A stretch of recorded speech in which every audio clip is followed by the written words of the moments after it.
Controversial move late yesterday in the state capitol. The Senate Committee on Education voted to move a bill onto the full Senate that looks to address disputes over content in parish libraries across the state. The move happened before any voices of opposition had a chance to testify.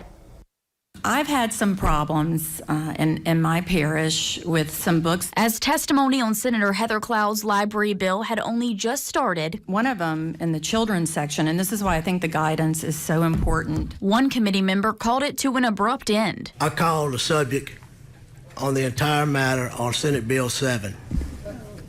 I called the question. Wow. The Attorney General-backed bill looks to address debate in libraries around the state, defining sexual content, codifying reconsideration policies and a tiered library card system, and penalizing those parish systems failing to adopt the changes. The bill received few changes in committee, but when testimony began, only 3 people in support of the bill were allowed to speak. I know there's sex education for children, but this is not sex education. This is indoctrination of our children's innocent minds. According to a Fox affiliate reporter in Baton Rouge, the witness card count for the bill was 49 cards in support, with 13 wishing to speak, and 34 cards in opposition, with 11 wishing to speak. All 11 opposed were not able to. Senator White calls for the previous question on the entire subject matter.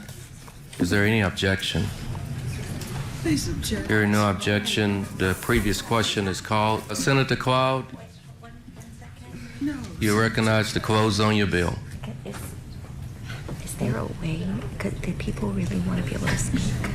You can speak without me, but I'm leaving. I got 14 people waiting on me out there. Do you think that a vote can be had and testimony could still be Yes, Mr. Chairman. Mr. Chairman?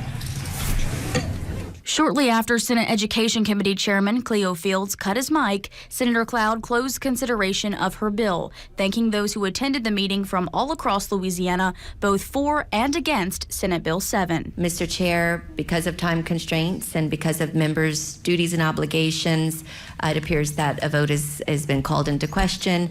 I ask for favorable passage of this bill. Senate Bill 7 moves on to the full Senate for debate. I've reached out to Senator Heather Cloud for further comment, but have not heard back from her at this point.